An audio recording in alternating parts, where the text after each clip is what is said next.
আসসালামু আলাইকুম। আশা করি সবাই ভালো আছেন এবং সুস্থ আছেন। দীর্ঘ অনেক দিন পর আবার আপনাদের সাথে কিছু কথা বলার জন্য ভিডিওতে আসলাম। আশা করি সবাই সুস্থ আছেন এবং ভালো আছেন। তো আজকে আসলে অনেকগুলো কথা বলবো। আহ, যে অনেকদিন ধরে কথা হয় না, তো সেই কারণে আসলে অনেকগুলো কথা জমে আছে। তো চেষ্টা করব এই সেই সব কথাগুলো আজকে বলার জন্য।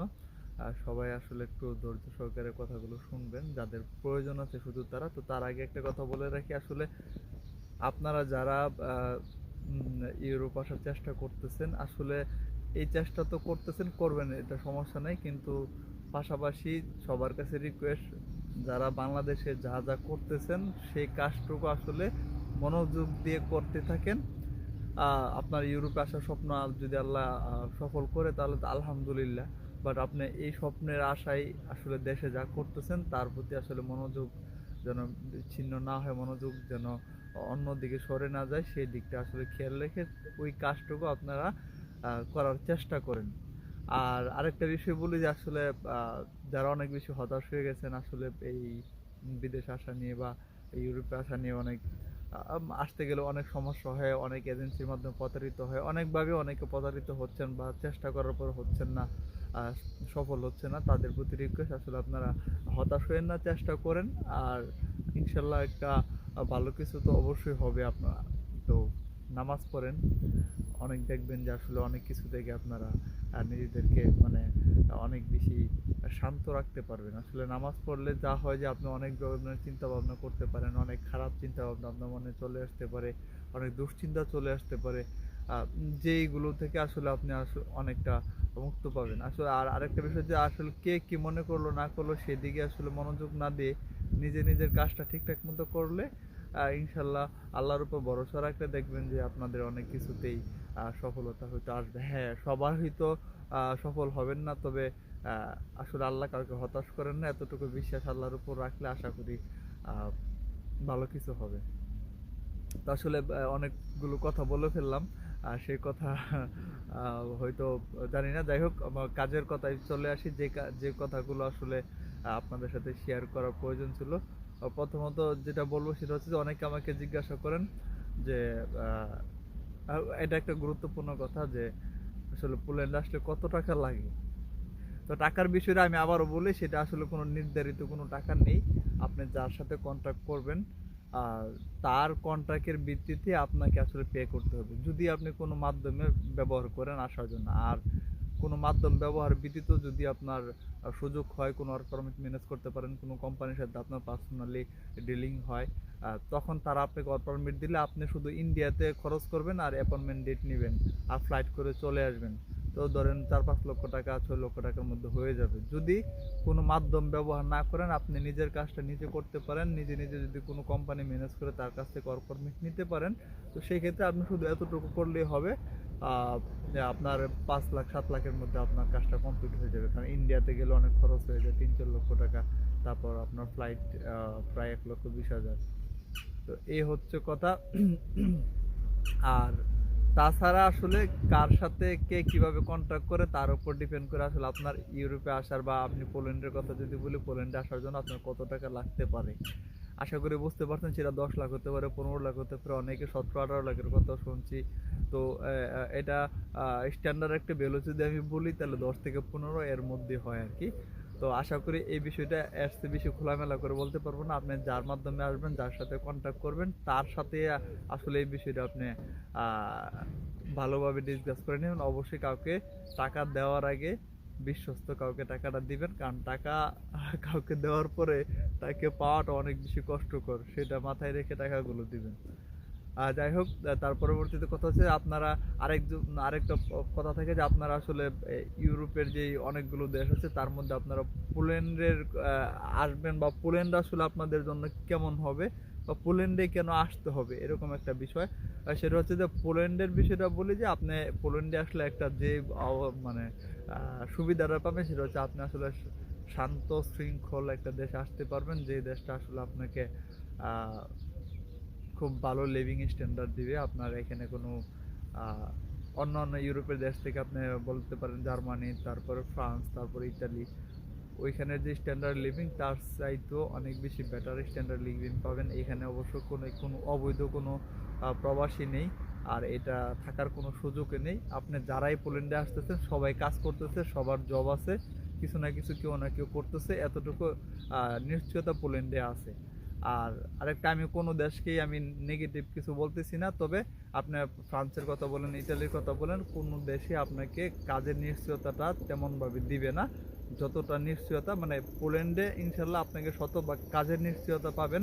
যদি কেউ পোল্যান্ডে আসতে পারেন তাকে আসলে কাজ নিয়ে কোনো সমস্যায় পড়তে হবে না।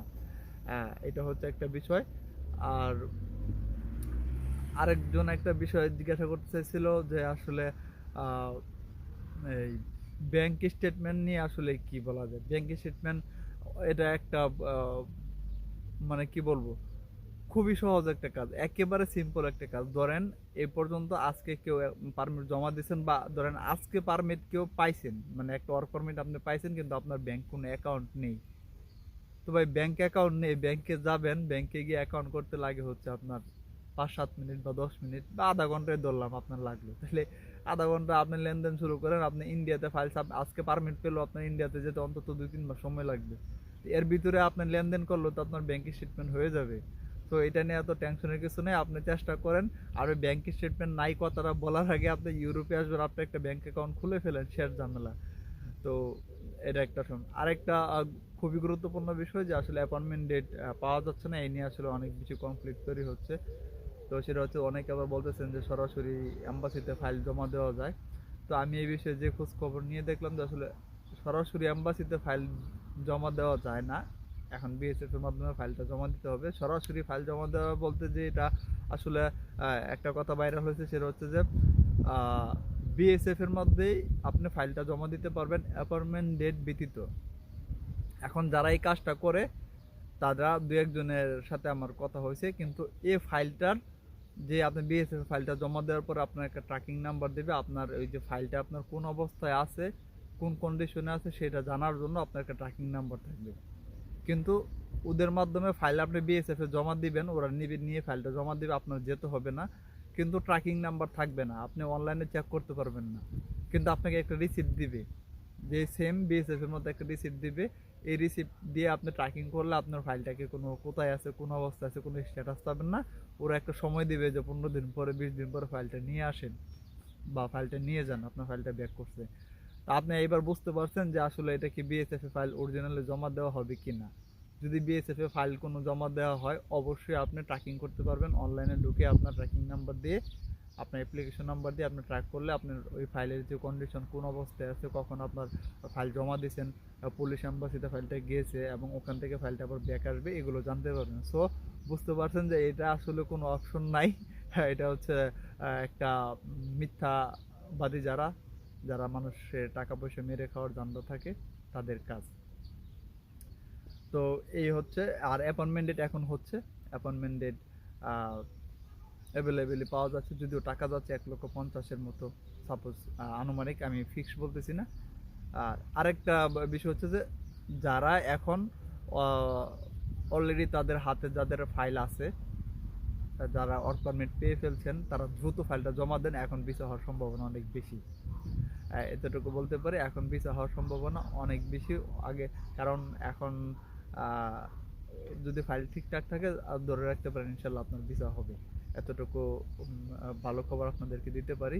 আর দ্বিতীয়ত, যারা নতুন অ্যাপ্লিকেশন করবেন বা যারা অলরেডি এম্বাসির কাছে, বিভিন্ন এজেন্সির কাছে ফাইল জমা দিয়েছেন, বিভিন্ন রিলেটিভের কাছে জমা দিয়েছেন, বিশেষ করে যারা এজেন্সির কাছে জমা দিয়েছেন তাদের কাছে কিন্তু হিউজ পরিমাণ ফাইল জমা পড়ে।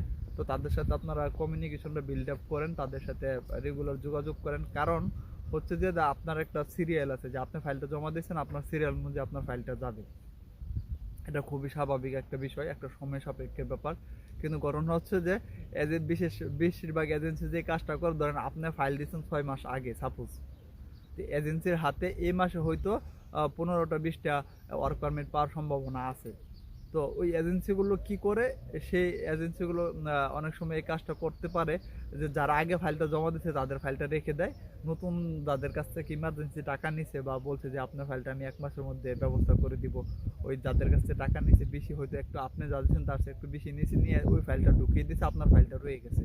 তো দেখা গেছে পিছনে জমা দিয়ে অনেকে আগে মানে পারফরমেন্ট পেয়ে যাচ্ছে। তো যারা অনেকের কাছে, যাদের কাছে যে যে স্ব মাধ্যমে আপনি ফাইলটা জমা দিয়েছেন তার সাথে কমিউনিকেশন বিল্ড আপ করেন যেন আপনার এই ফাইলটা আসলে তারা সঠিক সময়ে সাবমিশন করে। তো অনেকগুলো কথা বললাম, আর সবাই ভালো থাকবেন, সুস্থ থাকবেন। আরেকটা বিষয় আপনাদেরকে বলি, যারা আসলে পোল্যান্ডের জন্য ট্রাই করতেছেন, এখন ওয়ার্ক পারমিট পাওয়ার মানে একদম পারফেক্ট সময়, আর এখন ভিসা হওয়ারও পারফেক্ট সময়। যদিও এই সময়টাতে ভিসা একটু অন্যান্য সময়ের চাইতে বেশি হয়। আর যাদের কাছে সব কিছু আছে, মানে পারমিট পেয়ে ফেলছেন, তারা দ্রুত ট্রাই করেন জমা দেওয়ার জন্য। কারণ এই নভেম্বর ডিসেম্বর পর্যন্ত আপনি ফাইল জমা দেবেন, অন্যান্য সময়ের চাইতে ফাইল, যেমন ডিসেম্বর থেকে আপনার জানুয়ারি ফেব্রুয়ারি, ডিসেম্বরের শেষ থেকে একটু ভিসা কম হয়, আর এখন একটু ভিসা বেশি হয়।